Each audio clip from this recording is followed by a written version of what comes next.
Sari reuse प्रोजेक्टमधली ही आपली नववी साडी बघा काहीतरी अशी आहे आणि त्याचा पदर बघा पूर्ण भरलेला आहे आणि पूर्ण नायरामध्ये मध्ये खेळती आहे। बॉर्डर बघा किती सुंदर आहे आणि त्याचा जो पदर आहे तो अतिशय सुंदर आहे। 7.5 कमर उंची, 15 इंचावरती कंबर उंची आणि 8.5 वरती साइड कटसाठी मार्क केलेलं आहे। 7.5 शोल्डर घेतलेलं आहे। छातीचा चौथा भाग प्लस 1 इंच, कमरेचा चौथा भाग प्लस 1 इंच आणि इथे 2-3 इंच जास्त घ्यायचं आहे। कमर जेवढी घेतली आहे त्यापेक्षा 1-2 इंच जास्तच घ्यायचं आहे। सगळी जी मापे आहेत ते जोडून घेऊया आधी। बाहेर 2 इंचांची मार्जिन सोडलेली आहे आणि जिथे साइड कट येणार तिथे फक्त 1 इंचांचा मार्जिन सोडायचा आहे। साडीचा पदर खूप असं काठ थोडासा जाड आहे म्हणून तिकडे जास्त फिनिशिंग चांगलं नाही येणार, म्हणून गळा रुंदी 3 इंचांवरती मार्क केलेलं आहे आणि गळा खोली आपल्या आवडीनुसार मार्क करायचं आहे। तिकडे शोल्डर थोडासा 1/2 इंचावरती उतार द्यायचा आहे। त्याचा मध्य काढून जिकडे 1/2 इंच उतार दिले तिथे जॉईंट करायचं आहे आणि 1 इंच आणि 1.5 इंचावरती पुढचा आणि मागच्या मुंड्याचा आकार द्यायचा आहे। कटिंग करून घ्यायची आहेत मापे नीट सगळे आणि पुढचा मुंडा पण कटिंग करून घेतलेला आहे। मटका आकारामध्ये मी ते पुढचा गळा कट करून घेतलेला आहे, तो कटिंग करते आता त्याच्यानंतर मागचा गळा पण कट करून घ्यायचा आहे। मागचा गळा इथे जो डोरी टाइप असतो क्रॉसमध्ये तसा कट केलेला आहे। 10 इंचावरती मार्क करूया। मी विचार करते की 10 नाहीतर 11 किती घेऊ, पण नंतर 10च घेतलंय।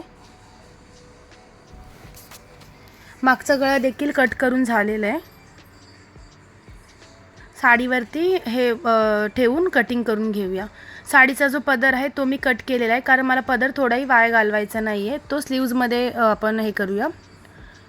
मागचा जो आहे आपल्याला वरचा भाग तो कट केलेला आहे, मागचा आणि पुढचा जो टॉपचा।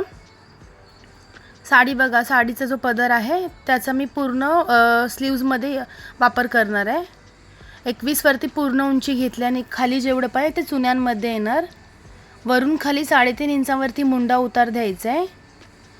तिथून 7.5 मुंडा जो आपण टॉपसाठी घेतलेला आहे तेवढं 7.5 बाहेर मार्जिन आणि आतमध्ये 1.5 इंच मार्क करायचं आहे। 1.5 इंच असंच मार्क करायचं आहे फक्त शेपसाठी, की आपण पुढचा आणि मागचा जो शेप कसा देणार आहे ते दोन्ही पॉईंट वरती जॉईंट करायचे आणि पुढचा आणि मागच्या मुंड्याचा आकार द्यायचा आहे।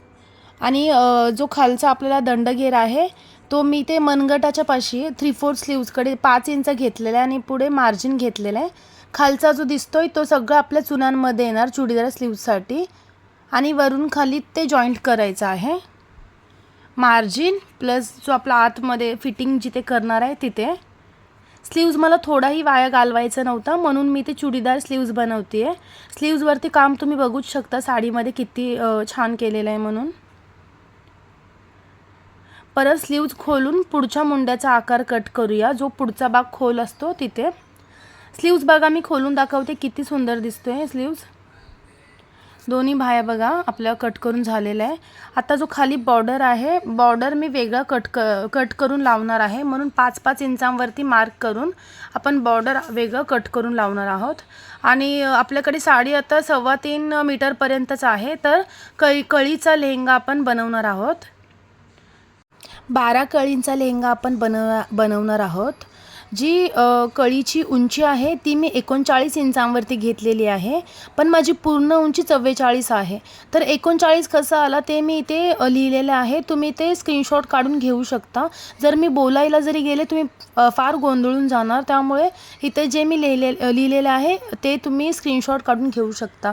फक्त कळीची जी खालची जी लांबी आहे घेर ती 14 इंचांवरती आहे आणि जो कळीचा वरचा जो भाग आहे तो माझा जो कमर 37 आहे, तर त्यामध्ये 2 इंच ॲड करून 39 झाले आणि 39ला 12ने भागून मग 3.25 आले। 3.25 मध्ये 1 इंच जास्त ॲड करायचं आहे, मग 4.25 झाले। कारण कळी आपण जॉईंट केल्यावरती दोन्ही साईडला अर्धा इंच जाणार सिलाईमध्ये, मग ते 3.25 येणार। कळी झिगझॅगमध्ये कट केलेला आहे। आता जिथे मी 14 इंचावरती मार्क केलेला आहे त्याच्या पुढे 4.25 आणि जिथे वरती 4.25 वरती मार्क केले ते 14। अशी झिगझॅग पॅटर्नमध्ये मी कळी कट केलेले आहेत. 12 कळी कट करायचे होते, पण एक एक्स्ट्राच निघाला, तर मग 13 कळी झाले. एक कळी जास्त झाल्यावर काही जास्त फरक नाही पडणार लेहंगामध्ये, उलटा घेर छानच दिसेल. हे बघा सर्व कळी आपण असं दिसणार जेव्हा मी सगळं कळी मार्क करून झाल्यानंतर.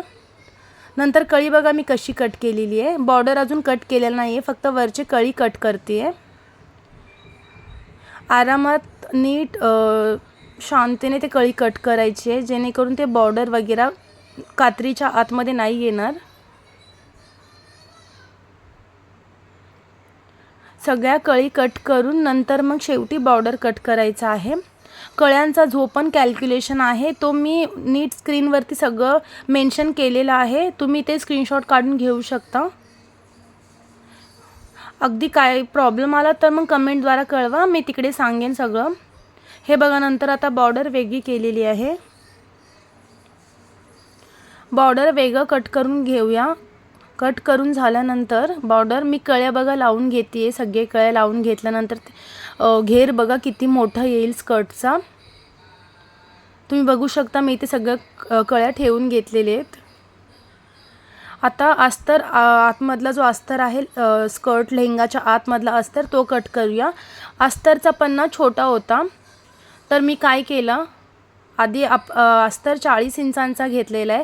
44 मेन स्कर्ट आणि अस्तर 4 इंच कमी 40 असं घेतलेलं आहे. दुसरा एक पण तसंच घेतलेलं आहे. दुसरा 2 40 इंचांचे काढले मी. थोडासा खाली वर खाली होईल, नंतर कट करू शकतो आपण. ते दोन्ही जॉईंट करायचे आहेत म्हणजे पन्ना मोठा होईल.